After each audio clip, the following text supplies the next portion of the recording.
দিনকাল যা পড়েছে তাতে এমনি মধ্যবিত্তের ভাঁড়ে মা ভবানী দশা।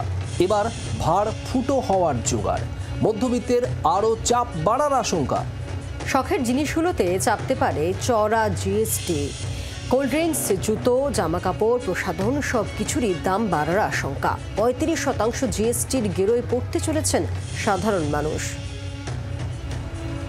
২৮% থেকে বেড়ে ৩৫% জিএসটি চাপতে চলেছে সিন গুডসের ওপর। কি এই সিন গুডস বা ক্ষতিকর পণ্য? সমাজের পক্ষে যা ক্ষতিকর, যেমন cigarette, alcohol, soft drinks, junk food, candy, চিনি, কফি, এসবই ক্ষতিকর পণ্যের আওতায়। এই সিন গুডসের অনেক কিছুই মধ্যবিত্তের জীবনের রোজ নামচার অঙ্গ। সেগুলির ওপরে এবার নজর সরকারের। সিন গুডসের ওপর জিএসটি সর্বোচ্চ ২৮%, তা বাড়িয়ে ৩৫% করার প্রস্তাব দেওয়া হয়েছে মন্ত্রিগোষ্ঠীর বৈঠকে। ১৪৮টি পণ্যের ওপর জিএসটি বাড়ানোর প্রস্তাব দেওয়া হয়েছে মন্ত্রিগোষ্ঠীর বৈঠকে। যদিও চূড়ান্ত সিদ্ধান্ত অবশ্যই জিএসটি কাউন্সিলই নেবে।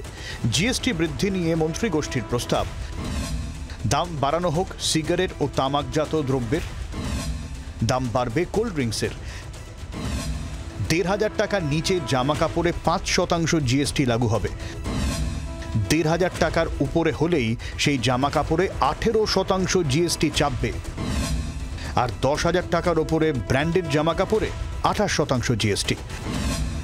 বাড়বে ঘড়ি, হ্যান্ডব্যাগ, প্রসাধন, জুতোর দাম। দাম বাড়বে আরও নানান ভোগ্যপণ্যের। গাড়ি আরও দামি হতে পারে, এমনও আশঙ্কা করছেন অনেকে। মাসখানেক আগে সোশ্যাল মিডিয়ায় একটি পোস্ট ভাইরাল হয়। এক বাজার বিশেষজ্ঞ এক্স হ্যান্ডেলে পোস্ট করে দাবি করেছিলেন, দেশে একটা এসইউভি কিনতে হলে ৫০% বেশি কর দিতে হয়। গাড়ির বেস প্রাইস যদি ১৪,৫৮,০০০ টাকা হয়, কেনার সময় কর দিয়ে সেই দাম পড়ে ২১,৫৯,০০০ টাকা। এই দাম কি আরও বাড়বে? মধ্যবিত্তের কম দামি গাড়িও কি আরও দামি হবে? প্রশ্ন গাড়ি বাজারে। নানান মহলের দাবি, আয়ের ওপরে ৩০% কর দেওয়ার পরেও তামাকজাত দ্রব্য, সফট ড্রিঙ্কস বা ভোগ্যপণ্যের ওপর ৩৫% জিএসটি দিতে হচ্ছে সাধারণ মানুষকে। এ তো কর সন্ত্রাস। ঘুরে ফিরে আসছে প্রধানমন্ত্রীর পুরনো বার্তা।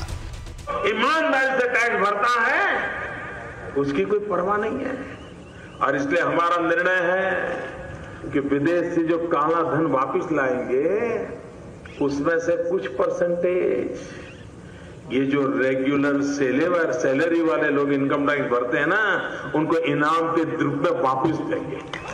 আগামী ২১শে ডিসেম্বর কেন্দ্রীয় অর্থমন্ত্রীর নেতৃত্বে বৈঠকে বসবে জিএসটি কাউন্সিল। সেখানেই মন্ত্রিগোষ্ঠীর দেওয়া প্রস্তাবে চূড়ান্ত সিদ্ধান্ত হবে। ভোগ্যপণ্যের বাজার এমনিতেই খারাপ, আর্থিক চাপের শহুরে মধ্যবিত্তরা। সেখানে মন্ত্রিগোষ্ঠীর এই প্রস্তাবে শিলমোহর দেবে সরকার। মধ্যবিত্তের কথা এবার অন্তত ভাবুক কেন্দ্র, আশায় অর্থনৈতিক মহল। ব্যুরো রিপোর্ট, জি24 ঘন্টা। বাংলার আওয়াজ, বাঙালির আবেগ, জি24 ঘন্টা।